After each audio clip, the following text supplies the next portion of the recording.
क्या चाहिए बे तेरे को? दुनिया। Pan India sensation KGF chapter 1 and chapter 2 एक कंप्लीट एंटरटेनमेंट पैकेज मूवी है। इस फिल्म में acting, cinematography, music, visual, everything was just beyond imagination. हम सभी जानते हैं कि फिल्म को शूट करने में कास्ट को काफी मुश्किलों का सामना करना पड़ा, तो वहीं इतनी अमेजिंग कास्ट के बिना ये सब पॉसिबल भी नहीं था।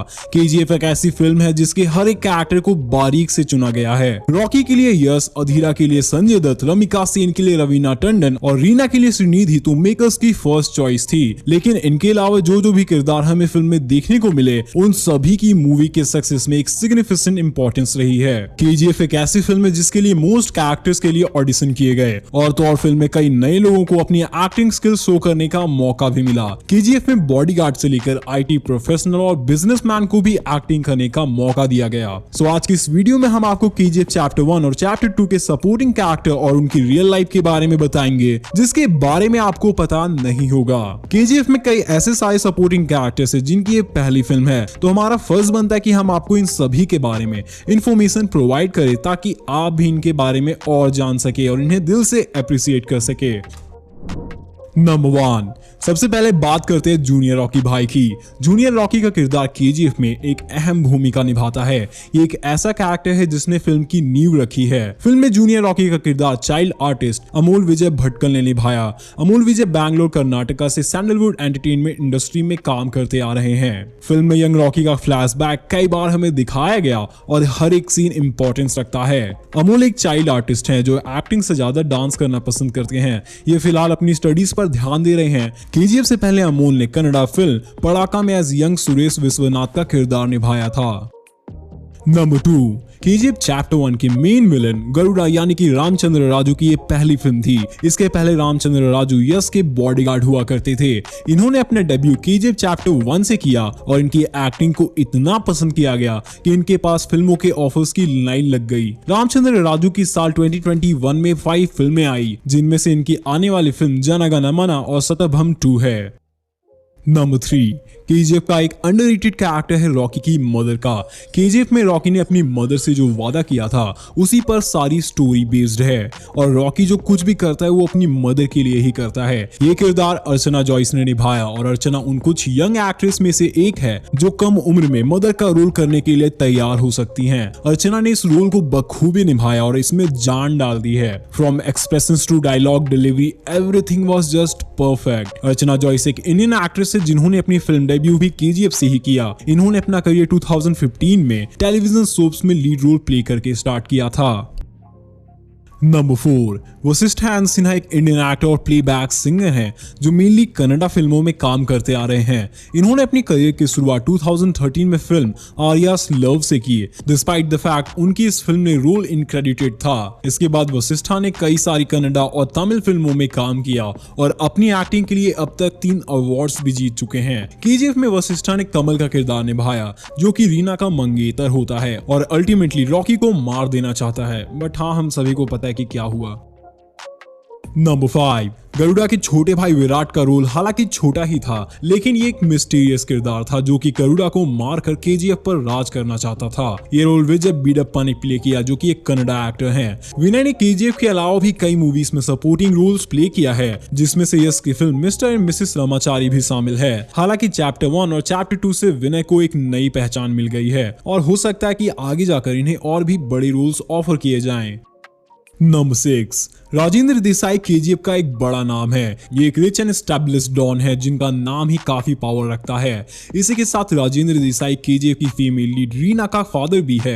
ये रोल लकी लक्ष्मण ने प्ले किया। लकी लक्ष्मण एक आईटी प्रोफेशनल हैं। प्रशांत नील ने इस रोल के लिए इन्हें ही चुना और किरदार को समझाया। लकी लक्ष्मण को राजेंद्र देसाई की पर्सनैलिटी एंड स्टाइल के लिए ट्रेनिंग भी दी गई and no doubt he did justice to the character. इन्होंने कन्नड़ा फिल्म कब्जा में भी काम किया है। लकी लक्ष्मण बताते हैं कि केजीएफ के बाद से लोग उन्हें रिकॉग्नाइज करने लगे हैं और एक एक्टर के तौर पर देखने लगे हैं।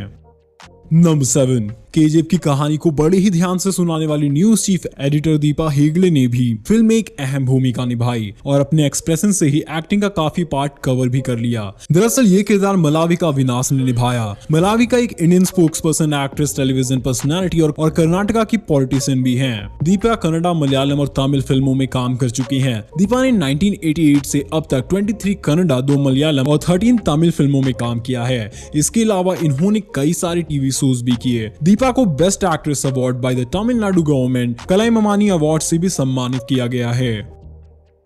नंबर 8, फिल्म में 24 न्यूज के पियून का एक डीप कैरेक्टर दिखाया गया है जिसने अपने इंटेंस रिस्पॉन्स से हमें हंसाया भी है। ये कॉमेडी के साथ एक इंटेलिजेंट कैरेक्टर भी था जो कि स्टोरी में पूरी तरह से इन्वॉल्व हो जाता है और इसकी इंटेलिजेंस हम सभी ने तो देख ही ली थी जब रॉकी के दुबई जाने की दूसरी वजह इस कैरेक्टर से हमें बताई जाती है। ये कैरेक्टर गोविंदे गौड़ा ने निभाया। गोविंदे एक इंडियन कॉमेडी एक्टर जिन्होंने केजीएफ के अलावा गौली और दिलमार मूवीज में काम किया है। नंबर 9, जिस कैरेक्टर को टीजर और ट्रेलर में दिखाया जाता है उससे हमारी एक्सपेक्टेशंस तो और भी बढ़ जाती है, लेकिन साथ ही हम काफी कुछ प्रेडिक्ट भी करने लगते हैं। ऐसे ही एक कैरेक्टर है फरमान की मदर का। मदरहुड का एक एग्जाम्पल देने और फिल्म को इमोशनल टच देने के लिए इस कैरेक्टर को लाया गया था, क्योंकि हम सभी जानते कि रॉकी जो कुछ भी करता है वो अपनी मदर के लिए ही कर रहा था। इस कैरेक्टर को ईश्वरी राव ने निभाया है। ईश्वरी एक इंडियन एक्ट्रेस जो तेलुगु, तमिल, मलयालम और कन्नड़ा फिल्मों में काम करती है। ईश्वरी साल 1990 से 1999 तक लीड रोल प्ले करती थी, लेकिन बाद में साल 2000 से इन्होंने सपोर्टिंग रोल्स प्ले करना शुरू कर दिए। नंबर 10, यंग रॉकी से लेकर अडल्ट रॉकी तक हमेशा रॉकी का साथ देने वाले खसीम चाचा को हम कैसे भूल सकते हैं। वहीं खसीम चाचा का रॉकी पर भरोसा भी एक स्ट्रॉन्ग पॉइंट है जो कि फिल्म में एंड तक दिखाया गया है। ये कैरेक्टर हरीश राय ने निभाया है। हरीश राय एक इंडियन एक्टर हैं जिन्होंने साल 1995 से 2022 तक टोटल 14 फिल्मों में काम किया है और सभी फिल्मों में अपने रोल के साथ जस्टिस किया है। नंबर 11, बॉम्बे के डॉन शेट्टी का बॉस एंड्रू का रोल बीएस अविनाश ने निभाया है। बीएस अविनाश प्रोफेशनली एक बिजनेसमैन और एक एक्टर है जिसने अपना फिल्म डेब्यू केजीएफ चैप्टर 1 से ही दिया। बिजनेस की बात करें तो अविनाश के फादर एक बिजनेसमैन थे और इन्होंने उनका ही बिजनेस ज्वाइन कर लिया। नंबर 12, कोलार गोल्ड फील्ड में साल 1951 से 2018 तक में जो कुछ भी हुआ है उस पर लिखी बुक एल्डोराडो के ऑथर आनंद इंगलगी का किरदार भी फिल्म में बहुत इंपॉर्टेंट है। एल्डोराडो एक कंट्रोवर्शियल बुक होती है जिसे इंडियन गवर्नमेंट बैन कर देती है, लेकिन एक टीवी चैनल इसकी कॉपी बनाता है और मिस्टर आनंद इंगलगी का इंटरव्यू भी लेता है। ये कैरेक्टर अनंत नाग ने प्ले किया। अनंत नाग एक इंडियन एक्टर जो कन्नड़ा, मराठी, तमिल, तेलुगु, मलयालम और हिंदी फिल्मों को मिलाकर अब तक 223 फिल्मों में काम कर चुके हैं। इसके अलावा कुछ टेलीविजन शोज में भी हमें नजर आ चुके हैं। अनंत लगातार 6 film fair award south for best actor भी जीत चुके हैं। नंबर 13, केजीएफ में बॉम्बे के don and gold smuggler Shetty भाई रॉकी के बॉस हैं, लेकिन सिर्फ तब तक जब रॉकी मुंबई में था। ये कैरेक्टर दिनेश मंगलुरु ने प्ले किया जो कि रियल लाइफ में फिल्म आर्ट डायरेक्टर हैं। दिनेश का आर्टवर्क कन्नड़, तेलुगु, तमिल, मलयालम और हिंदी लैंग्वेज मूवीज में भी रिलीज हुआ है। नंबर 14, गुरु पांड्यन केजीएफ का एक मिस्टीरियस कैरेक्टर है जो कि पहले गरुड़ा और फिर रॉकी को धोखा देता है और पूरे केजीएफ में हो रहे इवेंट्स के पीछे पूरा इन्हीं का हाथ था। ये किरदार अच्युत कुमार ने निभाया। अच्युत कुमार एक इंडियन एक्टर हैं जो मेनली तो कन्नड़ा फिल्मों में ही काम करते हैं, लेकिन साथ ही तमिल, तेलुगु और मलयालम फिल्में भी कर चुके हैं। अच्युत ने अपने फिल्म करियर की शुरुआत 2000 में स्टार्ट किया और अब तक 130 से भी ज्यादा फिल्मों में काम किया है। नंबर 15, राव रमेश जिन्होंने सीबीआई ऑफिसर का रोल प्ले किया है, वही चैप्टर 2 में पीएम को यश के बारे में बताते हैं और दुनिया को केजीएफ के बारे में पता चलता है। फिल्म में इन्होंने भी काफी strong and impactful role play किया है जो तारीफ के लायक है। राव रमेश साउथ के काफी पॉपुलर एक्टर हैं जिन्होंने बहुत सी फिल्मों में काम किया है और ये अक्सर बड़े साउथ हीरो की फिल्मों में नजर जरूर आते हैं। नंबर 16, फरमान केजीएफ चैप्टर 2 की काफी मिस्टीरियस कैरेक्टर रहा है और बहुत से लोग इस कैरेक्टर को प्रभास और प्रशांत नील की अपकमिंग फिल्म से जोड़ रहे हैं और उनका मानना है कि फरमान ही यंग सालार है। इस कैरेक्टर को शरण शक्ति ने प्ले किया है। शरण एक एक्टर हैं जो मेनली तमिल फिल्म्स में ही काम करते हैं। इन्होंने अपना डेब्यू एज चाइल्ड आर्टिस्ट कड़ल में प्ले किया और फिर टेलीविजन रियलिटी शोज में भी पार्टिसिपेट किया है। नंबर 17 वानरम को अगर हम केजीएफ का one of the most important character कहें तो भी गलत नहीं होंगे। वानरम का कैरेक्टर चैप्टर 1 से लेकर चैप्टर 2 के एंड तक भी एक अहम भूमिका निभाता है। ये एक ऐसा ईमानदार सेनापति है जो पहले गरुड़ा और फिर रॉकी का साथ देता है। वानरम का कैरेक्टर अयप्पा पी शर्मा ने प्ले किया है। अयप्पा पी शर्मा एक इंडियन एक्टर और डायरेक्टर है जिसने केजीएफ के अलावा भी बड़ी फिल्मों में काम किया है।